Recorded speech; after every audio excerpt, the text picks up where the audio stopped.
CoachCast no ar, sejam todos bem-vindos e bem-vindas a mais este episódio para a sua carreira, para o seu negócio e para a sua liderança. E para você que está aqui nos assistindo ou nos ouvindo, independente da plataforma, eu peço que você vá lá e se inscreva no canal que você estiver. Por uma curiosidade, mais de 80% das pessoas que no YouTube, por exemplo, nos assistem, não estão ainda inscritas no canal. Então, segue lá para a gente continuar trazendo pessoas incríveis como essa entrevista de hoje aqui. E eu tenho comigo aqui Tércio Vitor. Quem é Tércio Vitor? Olá, Sérgio. Prazer imenso estar contigo aqui. Obrigado pelo convite. Obrigado pelas pessoas que vão nos assistir, né, nessa nossa interação. Bom, Tércio Vitor é um cidadão 60 a mais, paulistano. Não parece, viu? Tá muito bem. Essa minha jornada, ela é marcada, a jornada de vida, né, que se mistura com a profissional, ela é marcada por um estilo de vida, a adoção de um estilo de vida saudável. E é isso que me faz chegar até aqui, assim, de uma forma bem inteira, bem íntegra. Eu valorizo as três partes, as três macro-áreas da vida humana, assim como a filosofia grega prega, né? A vida bios, a vida psique e a vida zoe. Ou seja, eu exercito com a mesma intensidade a musculatura física, psicológica e espiritual todos os dias, ininterruptamente. Isso me faz ter um estilo de vida bastante saudável. E eu sou casado há 32 anos, com detalhe, com a mesma mulher, tá? Muito bom. E tenho o fruto dessa relação, que é o Tércio Vitor também. É um garotão de quase 30 anos, engenheiro químico pela Unicamp. Que legal. E a minha jornada de vida toda, ela está muito ligada, de vida profissional agora, muito mesclada com essa minha jornada também de vida pessoal, né? No mundo das atividades físicas e dos esportes, que eu já pratiquei vários, inclusive, eu aprendi três pilares fundamentais que servem para todas as áreas da nossa vida, né? Dando aí um spoiler, são eles: disciplina, foco e ritmo. E cada dia isso se faz mais presente, né? Na nossa consistência, em tudo aquilo que a gente faz, em tudo aquilo que a gente busca fazer e ter uma consistência, precisa de disciplina, precisa de foco e precisa de ritmo. E eu trago isso para a minha própria vida e testo na minha vida, e o resultado disso tudo eu aplico em mentorias, em coaching, em consultorias. E uma palavra que me define bem é educação. Muito bom. E eu entendo a educação sobre duas vertentes: a educação formal e a educação corporativa. Na educação formal, eu crio e leciono disciplinas para o curso de graduação e pós-graduação. E também escrevo, tenho alguns livros publicados, e no final do mês agora sai mais um que depois eu posso comentar. Opa, Okay? por favor, vamos dar um spoiler aqui para a turma. Se eu esquecer, você me lembra que eu falo um pouco mais. Lembro sim, já coloquei aqui. E na educação corporativa, eu criei em 2002 uma empresa de consultoria e treinamentos para dar vazão para tangibilizar e operacionalizar meu propósito, que sempre foi e sempre será, se Deus quiser, impactar positivamente a vida das pessoas, né? Então, em tudo que faço, eu não me permito entrar nessa interação, entrar numa interação e sair da mesma forma, dos dois lados, reciprocamente, né? E, sobretudo, do outro lado. E quando eu me empenho em fazer essa melhoria para o outro lado, eu também sou beneficiário. Então, eu criei em 2002 a AIT, que é uma empresa de consultoria, treinamentos, mentoria, palestras e aulas, e por aí vai. Que legal, uma trajetória muito bacana, hein, Tércio? Esqueci um detalhe aí na conexão dessa identidade para o lado profissional, é falar um pouco da formação também, né? Estou formado em economia, me considero hoje um economista comportamental, porque eu tenho algumas formações adicionais em neurociência, programação neurolinguística, psicologia multifocal e por aí vai. Então, sou também pós-graduado em gestão de marketing pela USP, e tenho minhas formações em coach, mentor e essas coisas todas que vão agregando. Me considero um eterno aprendiz, né? Por isso que eu estou sempre nessas interações boas, assim, como esses Ótimo. podcasts, essas coisas todas, trocando, porque sou eterno aprendiz. Sensacional, Tércio. Eu agradeço muito a tua presença aqui, disponibilizar esse tempo para também passar um pouco disso aí. 30 minutos que a gente fica aqui, não dá para trazer toda a tua bagagem, mas com certeza você é um lifelong learner e isso Sim. contribui muito, principalmente com o propósito do CoachCast, que é levar para quem quer ter uma carreira melhor, uma vida melhor, ser um melhor líder, e tudo isso a gente consegue através de conhecimento também. E é isso que você faz, né? Você constantemente está se aprimorando para poder passar para os outros. E nos conhecemos, inclusive, lá na mentoria do IVG. Foi nela, né? Sim, sim. É isso aí, ó. Eu sempre convido lá as pessoas para virem falar, porque lá tem pessoas muito incríveis e eu consigo me conectar. E você é uma dessas hoje que está aqui no CoachCast também. Fico muito feliz. Da mesma forma, a recíproca é verdadeira. Perfil de pessoas, né, como você e tantas outras, como você citou do IVG, ali tem um grupo muito seleto de mentores, consultores, né, do mais alto nível, que tem uma jornada muito longa dentro do mundo corporativo, do mundo do RH, do mundo do desenvolvimento humano, que é uma troca assim, fazer parte do grupo já é muito gratificante. E a interação com o grupo, então, não tem MBA que pague. É verdade, é alto nível lá, é sensacional. E fazer esse networking, para mim, também me energiza muito, e eu tenho mais ou menos uma trajetória parecida de estudos, assim, eu não paro de estudar, eu tenho várias formações também, eu fiz até economia, mas não terminei lá no comecinho, mas não por vocação. Eu queria perguntar para você se economia foi por vocação que você fez. Então, é uma história engraçada essa. Eu sou de 1962. Aham. Eu cresci numa geração em que o filho tinha que estudar para ser doutor. Entenda-se doutor, médico, advogado e engenheiro. Então, inclusive, em 79, recusei uma proposta para ingressar num time de futebol, que sempre foi meu sonho, porque naquela época o futebol não era o rios de dinheiro que tinha hoje. E na cultura que eu fui criado, desculpe os pagodeiros, eu gosto muito de pagode, gosto muito de futebol, mas naquela cultura, pagodeiro, jogador de futebol, era para menino de rua. Menino de família tinha que estudar para ser doutor. Então, como eu sempre gostei muito de ler e escrever, eu coloquei e defender causas legítimas, justas. Eu sou muito a favor da justiça. A injustiça me magoa muito. Então, eu busquei ser advogado, né? Então, eu fiz o meu primeiro vestibular na década de 80. E vale lembrar que o contexto universitário do Brasil era muito diferente de hoje, né? Eu me formei no início dos anos 90 e, naquela época, nós tínhamos 1,5% da população brasileira com curso superior. E era o diferencial competitivo da época, era considerada elite intelectual do país. Eu me lembro que formei em economia, né? Entre os meus pares, na sociedade, na busca por emprego, eu era preferido porque era um diferencial. E tudo isso eu fiz ao meu próprio custo, né? Então, quando a minha ideia era fazer o primeiro vestibular para direito, e o Mackenzie, à época, era uma instituição muito forte, oferecia um curso muito bom de direito.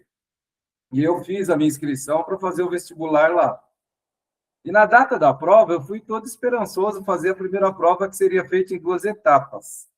Para minha frustração, quando eu cheguei lá e entrei na sala, peguei o teste para fazer o vestibular, não era aquelas matérias que era para ser feita ali. Aí eu conversei com o fiscal, ele falou, olha, o negócio é o seguinte, você não leu no jornal? Nós antecipamos a primeira etapa, essa já é a segunda. E você já zerou na primeira. Então, você não, mesmo que você conquiste tudo aqui, tire 10 em tudo, você não vai conseguir a vaga. aquilo foi um balde de água fria. Eu saí dali tão revoltado e eu fui procurar no jornal para ver onde tinha saído essa matéria. Saiu uma notinha de rodapé no Diário Popular da época. Não tinha como ver. Aí eu fiquei frustrado e fui numa outra universidade, porque eu queria prestar um vestibular de qualquer jeito, até para ter experiência de um primeiro vestibular. Aí prestei numa universidade que ela era muito boa na área de economia e passei com uma boa colocação. Aí eu fiz assim, como eu sou uma pessoa de muita determinação, não sou de desistir fácil, eu fiz o seguinte, eu vou levar esse curso até onde der para ver se eu gosto. Se eu não gostar, eu paro e volto para o direito. E era um curso de 5 anos à época, a minha sala tinha 120 alunos e terminou com 30, e eu fui um deles. E me tornei um expert em matemática financeira, econometria, gostei demais, não me arrependo nem um pouquinho. Se eu tivesse que voltar atrás, voltaria e faria tudo de novo. Que legal, olha só que é uma história inusitada, Tércio, muito interessante. E se identificou muito, né? E aí, quando você falou de economia comportamental, o ano passado, salvo engano, faleceu o Daniel Kahneman, né? Sim. Tem o livro Rápido e Devagar, que ele era especialista nessa área também. Sim. O Daniel Kahneman, ele era um psicólogo que ganhou o Prêmio Nobel de Economia. É verdade. Porque ele trouxe uma contribuição muito boa. E é justamente por aí, inclusive eu escrevo sobre isso, tenho artigos publicados, eu falo muito nisso nas minhas palestras e tal, porque é um tema também relativamente novo, sobretudo para o brasileiro, né? O que é a economia comportamental? Assim, explicando de uma forma bem simples. A economia comportamental, ela é a junção entre duas ciências, entre a economia tradicional e a psicologia. E isso é muito importante. Inclusive, Daniel Kahneman traz uma contribuição muito grande nesse sentido, porque a economia convencional, explicando também de uma forma simples, ela é a ciência que estuda a escassez de recursos, recursos de toda a ordem, para uma tomada de decisão. Mas ela usa o modelo racional, o modelo lógico, o modelo matemático. Então, ela analisa fatos e dados. E ela nunca dá uma posição segura, porque tanto na questão micro quanto macro, sempre há variações. Então, tem sempre o desvio padrão e ela dá sempre uma margem, né? Eu acho que a taxa de juros vai variar entre 3,5% e 4%. Eu acho que a inflação vai. Nunca te dá nada seguro. E a contribuição da psicologia é que ela usa um outro lado, é o lado mais subjetivo, o lado das emoções, do experimento. E diga-se de passagem, tem até um livro que explica muito bem isso, o Cérebro Trino, você deve conhecer, de Paul MacLean. Ele fala que nosso sistema límbico, onde estão as emoções, ali nascem as nossas escolhas e decisões. São as nossas, são os sentimentos e as emoções que influenciam de forma muito, muito intensa uma tomada de decisão. Só que quem decide, quem tem o poder de decidir, é o nosso neocórtex, que é o nosso lado evolutivo, que pensa, onde você tem a razão, a lógica e o controle da linguagem. Então, a gente nunca consegue explicar com palavras um sentimento, mas com a razão, sim, com o neocórtex, sim. Então, por que eu considero uma contribuição muito valiosa a junção dessas duas ciências? Porque você traz para as pessoas dados em que ela pode ouvir a voz do coração e da razão para uma tomada de decisão. Então, a decisão vai ser certa? Ninguém tem bola de cristal. O que diz se uma decisão vai ser certa ou não é a consequência dela. Mas numa decisão tomada a partir de dados dessas duas ciências, torna essa decisão mais segura. Olha aí, ó, muito legal. Você já está dando uma aula para a gente aqui. Torna essa decisão mais segura. E um líder, por exemplo, aí entrando na questão da liderança, ele tem que tomar decisões a todo instante. O líder precisa ser ousado para decidir e resiliente para sustentar a decisão tomada. Então, quando você tem o amparo desses dois lados, tanto o emocional, onde nasce e influencia as decisões, quanto do racional, que tem o poder da decisão, quando você tem essa orientação, é uma orientação mais segura. Você pode ser ousado e você cria resiliências para poder sustentar a decisão tomada. Muito legal. Já, como eu falei, já está dando uma aula para a gente aqui, principalmente em comportamento e para liderança. Olha que interessante. E eu queria saber de você, assim, no comecinho da sua trajetória profissional, logo após a faculdade, qual foi um grande desafio que você encontrou no começo? Eu saí da faculdade em 1990 e eu busquei um estágio na área financeira de uma multinacional, porque eu brincava com números, eu tinha matemática financeira como higiene mental. O dia que eu estava muito estressado, eu ia inventar exercícios para relaxar. Gostava muito. E aí eu entrei numa multinacional no setor financeiro. E as coisas foram caminhando muito bem, eu caí na graça de todo mundo, os gerentes gostaram de mim demais, e, enfim, eu já entrei, já, sabe, bem pra caramba lá, numa multinacional. E aí, aquele ano, o governo Collor fez aquela reviravolta na economia, confiscou poupança, confiscou tudo que tinha direito, e as empresas teve uma demissão de executivos em massa. No meu setor, por exemplo, tinha 6 gerentes, ficaram um, mais antigo.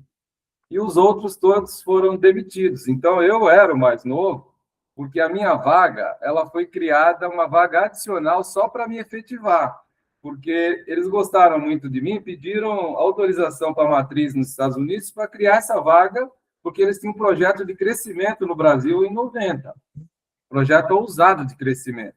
Mas com a atitude do governo Collor, esse investimento ele foi boicotado, ele foi, foi seguro e a empresa tomou outras direções. Enfim, eu tive que sair de lá, eu fui cortado porque eu era o mais novo dentre eles. E houve até, assim, as pessoas ficaram muito sensibilizadas com isso e tal. Eu fiquei sem chão, porque eu tinha investimentos no overnight, não sei se você é dessa época, se você Nossa, lembra. eu trabalhava em banco nessa época, já trabalhava no Itaú, até Então, 90. todos os meus recursos financeiros estavam no banco, o emprego dos sonhos ali, eu estava ali com ele, tiraram meu emprego e tiraram minha renda, que eu tinha em banco, meu dinheiro, eu fiquei sem chão. Aí quis a vida que eu fosse trabalhar como treinador na área comercial também, porque eu tenho, assim, a minha veia é empreendedora, é para o lado comercial e para o lado do marketing. Para você ter uma ideia do que eu estou te falando, o último par de sapato que meu pai me deu, eu tinha 12 anos de idade. Uau! E lá para cá, tudo que eu conquistei na vida foi com o meu trabalho, com a habilidade de comunicação, de negociação, de vendas, né? Depois eu fiz algumas formações sólidas para validar tudo que eu falo e faço, né? Como pós-graduação em gestão de marketing pela USP, que casa muito bem com a economia. Então, fui sempre validando com a parte teórica e aplicando na prática. Então, eu tenho assim, essa pegada até hoje por comercial muito forte, né? Uhum. E, inclusive, quando eu crio cursos de pós-graduação e graduação, são sempre nessa área, né? Marketing, vendas, liderança, atendimento a cliente, por aí vai. Que bacana. Então, quis a vida que eu me voltasse para lá. E eu fui trabalhar como treinador na área comercial de vendedores. Eu tinha que formar, eu entrei numa cooperativa de vendedores de livros, eu tinha que formar e treinar vendedores. Aí eu aprendi uma coisa logo cedo. O comportamento, eles são objetivos, são externos. Mas o que move ou determina ele é interno. O segredo da caixa preta está aqui. São as nossas crenças que determinam nossos comportamentos. Então, eu me percebi logo cedo que eu precisava me apropriar de outras ciências e todas elas ligadas à mente humana. Então, eu fui estudar neurociência, estudar programação neurolinguística, psicologia multifocal, psicologia positiva, e aí juntou tudo isso. Então, eu venho praticando, assim, de uma forma empírica, a economia comportamental desde o início dos anos 90. Que bacana. São multifacetas aí que convergem tudo para um apoio, digamos assim. Na verdade, você falou de outra forma, que teu propósito é contribuir positivamente. Então, tudo isso que você faz converge para isso. Muito Sim, legal, Décio. Muito sim. legal. E não dá. E olha só, economia, ela estuda mercados. A economia, ela estuda comportamento de mercados, né? Os mercados, o marketing também estuda comportamento de mercados através de segmentos que são indivíduos. Indivíduos são pessoas, tudo volta para a pessoa. Então, se eu estiver falando de economia, eu estou falando de pessoas, se eu estiver falando de marketing, eu estou falando de pessoas, né? Tudo converge em pessoas. Então, a minha pegada, por isso que lá no início eu falei que eu adotei um estilo de vida saudável e eu trago isso para os negócios. Inclusive, no meu livro, eu trago muito isso. Então, todas as minhas, tudo aquilo que eu crio, tudo aquilo que eu desenvolvo, em qualquer esfera da consultoria, da mentoria, do coach, etc., ele melhora o lado técnico da pessoa, mas a partir do comportamental, a partir do humano. Excelente, sensacional. E agora tem uma curiosidade com esse teu lado acadêmico, que é o seguinte: quantos anos já você leciona? Efetivamente, desde 2010. Tá, então são aí 16 anos, digamos, esse ano. O que mudou nesses 16 anos? Porque nós tivemos mudanças tecnológicas muito significativas, principalmente agora, nesses últimos 2, 3 anos, com a inteligência artificial. Mas desde lá, desde 2010, já vem muita mudança. Até mesmo o número de faculdades, a possibilidade de entrar num curso superior que ficou. Na verdade, acho que são mais de 20 anos já que teve, mais até, né? Uns 25 Sim. anos que tem essa possibilidade, e ainda bem, né? Só que tem um problema junto disso tudo, né? Que é o analfabetismo funcional também, que tem muita gente. Tem uma pesquisa aí que eu vi esses dias. Como é que você está entendendo esse mercado, assim, do estudo? Olha, essa pergunta sua é muito boa, porque mesmo como consultor, eu tive na minha carteira de clientes muitas instituições educacionais, desde a educação básica regular até o ensino superior. Inclusive, eu já desenvolvi projetos. Eu fui precursor do projeto Lego Zoom, daquela empresa dinamarquesa, da Lego, Sim, né? Da da Lego. Lego, isso. Então, eu ajudei a introduzir os produtos na área de educação deles em 2004. Eu dirigi por 2 anos um projeto do Augusto Cury, que chama Projeto de Inteligência, e também inseri nas escolas. Estou falando desses 2 projetos, porque a Lego, por exemplo, hoje ela tem mais de 4 milhões de alunos usando os produtos dele. E o trabalho inicial foi nós que fizemos. O projeto Escola de Inteligência, ele também tem aí, já está ultrapassando 1 milhão de alunos que utilizam. E eu visitei, e estava sempre dentro das escolas, por isso que eu estou falando isso, né? Às vezes como consultor, às vezes como treinador, eu fiz muito trabalho para ajudar, melhorar a qualidade de vida do professor em sala de aula, entendendo as dificuldades que eles enfrentam. Mas quando você faz essa pergunta, você me remete a falar do sistema educacional. Eu já vejo há mais de 30 anos, não é de agora. Você citou aí essa revolução que está acontecendo. Uhum. Eu penso que o problema que as instituições enfrentam hoje foi o não preparo para esse momento que a gente está vivendo. Travou? Não, Você me não, ouve? te Você me ouço, ouve? te ouço tranquilo. Então, desde mais de 30 anos atrás, que esse sistema ele é um sistema fragilizado, ele não acompanha, na minha percepção, ele não acompanha a dinâmica do mercado. Né? Então, por não acompanhar, eu costumo dizer que o mercado ele é cruel e implacável. Ou você acompanha a dinâmica do mercado, você me ouve?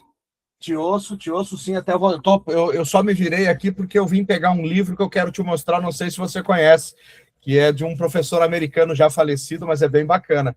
Assim que Legal. você concluir aí, eu vou te mostrar. Legal. Então, se você não acompanha a dinâmica do mercado, não é questão de luxo, ou de você concorda ou não concorda. Existe uma dinâmica do mercado. E essa dinâmica ela é veloz, volátil, cruel e implacável. Ou você acompanha ou você está fora dele. O sistema educacional hoje, sobretudo no ensino superior, ele precisa passar por uma reforma revolucionária, porque senão ele vai cada dia perder mais espaço. Sem dúvida alguma. E isso tudo hoje ele começa por uma mentalidade, começa pelo mindset de quem está à frente. Uhum. Nós precisamos, o sistema educacional, quando a gente fala do sistema superior, eu sempre achei que há uma lacuna muito grande, uma distância muito grande entre a teoria que se coloca em sala de aula e a realidade do mercado corporativo. Então, é comum as pessoas saírem da universidade e não saber o que fazer. Ou vai fazer qualquer outra coisa, tem só aquele diploma para dizer que tem. E a internet hoje, com o avanço da tecnologia, e sobretudo agora a inteligência artificial, está colocando isso muito claro em evidência. Não é? E isso está depondo contra o próprio sistema. Hoje você pega um jovem que está iniciando, aí está na fase de iniciar, ele não quer ficar 5 anos numa universidade. Ele acha que se ele entrar numa imersão e aprender a fazer qualquer coisa rápida, ele vai ganhar dinheiro da noite para o dia. E ele não quer também uma mentalidade equivocada. A gente precisa encontrar um equilíbrio, né, nessas ações. Eu, como um educador, um professor universitário, sempre que eu posso, eu trago o ajuste, o equilíbrio. A gente precisa, sim, de um sistema educacional forte, ativo e conectado com o mercado, sobretudo de trabalho. Mas precisa, na minha percepção, passar por umas mudanças muito radicais. Sem dúvida alguma, eu concordo contigo. Eu estou fazendo, atualmente, eu estou na minha 4ª especialização, estou fazendo o MBA pela PUC do Rio Grande do Sul, e ele é vendas, negociação e alta performance. E uma coisa que me chamou muito a atenção é o nível dos professores, que são todos professores de mercado. Já o que não aconteceu em outras especializações que eu fiz, eram muito teóricos. Então, isso desconecta, principalmente que eu já tenho uma grande experiência mercadológica, eu já tenho também uma boa trajetória, então eu via que era muito desconectado. Só que esse, especificamente, não. São professores de mercado. O que eles estão falando é coisa real, e eu queria te mostrar só esse livro aqui, que é sensacional, Emburrecimento Programado. Que legal, que legal. Esse é John Taylor Gatto, depois eu te mando no WhatsApp ele, se você quiser. Por favor. Porque ele fala aqui que é o currículo oculto da escolarização obrigatória. Esse livro tem anos que ele escreveu, e eu vi alguém comentando sobre ele no WhatsApp, foi um professor americano que lecionou durante 30 anos, já falecido, e ele entendeu que, poxa, não era assim, imagina, no ensino médio já não era um formato bacana, o ensino, a graduação também já não era, então precisa, e não só Brasil, isso ele está falando do mundo, que são modelos falidos já, são modelos que não conectam mais. Quando eu entro em sala de aula, o primeiro dia de sala de aula, ultimamente eu tenho lecionado mais para pós-graduação. Uhum. Então é comum eu ter em sala de aula pessoas que já estão bem posicionadas, aí, gerente, diretor, essas coisas todas. Quando eu vou falar de gestão de marketing, por exemplo, marketing, assim como o coach, ele é um conceito distorcido por todos nós, inclusive nos Estados Unidos, que é o berço do marketing. Então, eu faço um acordo andragógico e não pedagógico, porque eu estou falando com adultos, e nesse acordo, no meu primeiro dia de aula, eu pergunto, o que é marketing? E as respostas sempre são as mesmas, né? Marketing é propaganda, publicidade, é isso, aquilo e aquilo outro. E eu explico o que é o conceito de marketing, o que é marketing, né, dentro dessa dinâmica do mercado. E na próxima aula, que é o próximo encontro que eu vou ter com eles, eles têm que escrever um paper sobre marketing, né, com essa nova visão. Então, a gente sempre tem uma interação de construção. O acordo andragógico que eu faço com eles é o seguinte: não vale a gente adentrar essa sala e sair da mesma forma que entrou. Alguma coisa precisa ser acrescentada em termos de conhecimento técnico e humano. Muito bom. Então, esse é um acordo que eu faço com eles no primeiro dia de aula. Então, não é um professor que vai lá e vomita conteúdo. para depois assinar a aula que deu e tudo bem. Não, é um professor comprometido com o aprendizado e com a transferência de conhecimento. É eu ver naquele aluno, naquele ser humano, uma evolução dentro daquilo que ele busca. Eu não vejo isso por parte dos professores em geral, com raríssimas exceções, e o sistema não permite isso também. Então, quando você fala de um lado teórico e prático, fica uma coisa desconexa. Ou só é teórico, nunca teve uma experiência corporativa. Diga-se de passagem, a exigência do MEC, ela extrapola qualquer sistema no mundo inteiro em termos de leis, teorias, etc. E também, do outro lado, tem essa moçada que está chegando com tudo e diz que tudo é fácil e não precisa disso, e se aprende da noite para o dia, você fica rico. Isso também é um outro problema, porque quando você ensina o prático, sem o conceitual, você está construindo a sua casa na areia. Por mais bonito que seja o seu castelo, ele não resiste às primeiras ondas. É verdade. E tem uma coisa muito importante que se perdeu hoje, é a leitura. Quando eu fiz economia há mais de 30 anos atrás, eu li filosofia grega, Sócrates, Platão, Aristóteles, Karl Marx, Adam Smith e todos os livros que falavam de economia. E se eu pudesse voltar atrás hoje, tipo assim, uma pontinha de arrependimento, é porque eu não li mais. Se eu pudesse voltar atrás, eu iria ler muito mais. Livros físicos. Então, a gente precisa sair desse mundo líquido, imediatista, e construir coisas sólidas. Né? Quando você fala e cita o livro O Empobrecimento Programado, é isso. É muito emburrecimento digital. Programado, é. Emburrecimento programado é isso. Emburrecimento programado. É a falta da criatividade, da imaginação, ter tudo editado, tudo pronto. Se eu quero saber de um assunto, eu vou na IA, com 2 páginas, ele me dá uma visão geral daquele assunto, e eu não gasto um tempo lendo, refletindo. Eu não pego, por exemplo, Adam Smith de um lado e Karl Marx do outro, absorvo os 2 conceitos e formo uma opinião. É verdade. Muito bom. Olha só, Tércio, estamos chegando ao final do nosso episódio. Eu estou achando bárbara aqui a nossa conversa. Agradeço muito a você por estar aqui. Eu queria que você desse uma dica para quem está aqui nos assistindo, nos ouvindo, nos acompanhando, de como pode ser um profissional melhor, uma pessoa melhor, um líder melhor. Tendo uma mentalidade renovada todos os dias. A pessoa ela se torna melhor em qualquer área da vida se ela acordar de manhã cedo e se beliscar e falar, poxa, eu estou vivo, mais um dia, uma página em branco que eu posso esquecer.